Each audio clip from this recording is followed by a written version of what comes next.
নমস্কার, আশা করি সকলেই ভালো আছেন। SRM কিচেন অ্যান্ড ব্লগে সকলকে স্বাগত। আজকে আমি চলে এসেছি বাসমতি পোলাও রেসিপি নিয়ে। এমন সুন্দর ঝরঝরে বাসমতি পোলাও রেসিপি সকলেই বাড়িতে বানিয়ে নিতে পারবেন। তাহলে চলুন বন্ধুরা, দেখে নেওয়া যাক। প্রথমেই 1 বাটি মাপের বাসমতি চাল নিয়ে নিলাম। চালটাকে 2 থেকে 3 বার ভালো করে ধুয়ে নেব, যতক্ষণ না জলটা পরিষ্কার বার হচ্ছে। ভালো করে ধুয়ে নিয়েছি। এবার 1 ঘন্টার জন্যে ভিজিয়ে রাখব। 1 ঘন্টা পর দেখুন চালটা খুব সুন্দরভাবে ভিজে গিয়েছে। এবার জলটাকে ঝরিয়ে নেব। কড়াইতে পরিমাণ মতো ঘি গরম করে নেব। কিশমিশ কিছুক্ষণ ভিজিয়ে রেখেছিলাম, গোল গোল হওয়া পর্যন্ত ভেজে নেব। এবার কাজু বাদাম দিয়ে দেব। হালকা একটু নাড়াচাড়া করে নেব ঘিয়ের মধ্যে।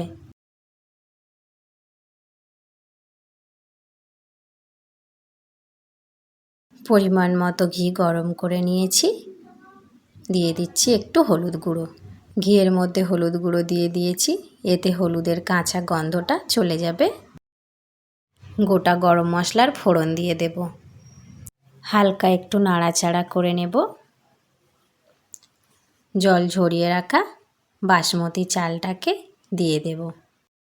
আগে থেকে ঘি, হলুদ গুঁড়ো বা ফ্রুট কালার কিছুই চালের মধ্যে মাখিয়ে রাখিনি, তার দরকারও পড়বে না।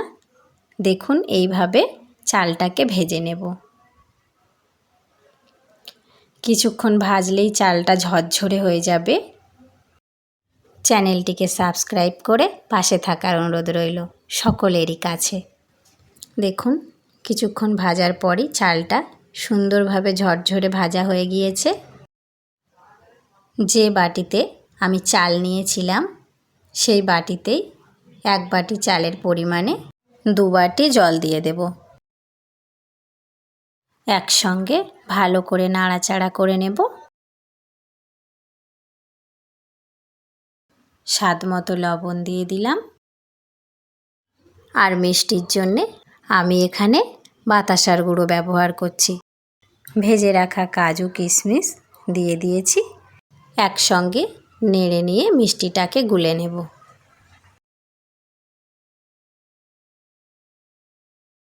অল্প পরিমাণে জায়ফল, জয়িত্রীর গুঁড়ো দিয়ে দিলাম।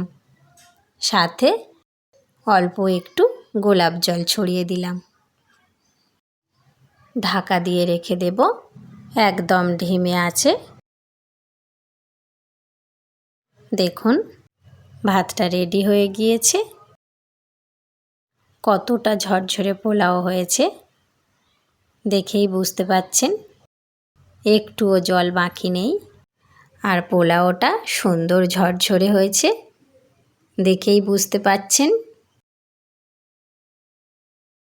এই রকম ঝরঝরে বাসমতি পোলাও সকলেই বাড়িতে বানিয়ে নিতে পারবেন খুব সহজেই।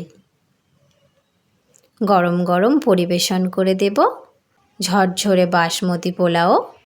নিরামিষ বা আমিষ সব রকমের তরকারি দিয়েই পরিবেশন করে নিতে পারবেন।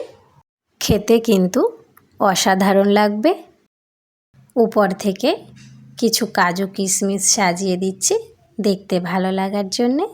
কেমন হয়েছে বাসমতি পোলাও অবশ্যই আমাকে জানাবেন। লাইক, কমেন্ট, শেয়ার অবশ্যই করবেন। ধন্যবাদ।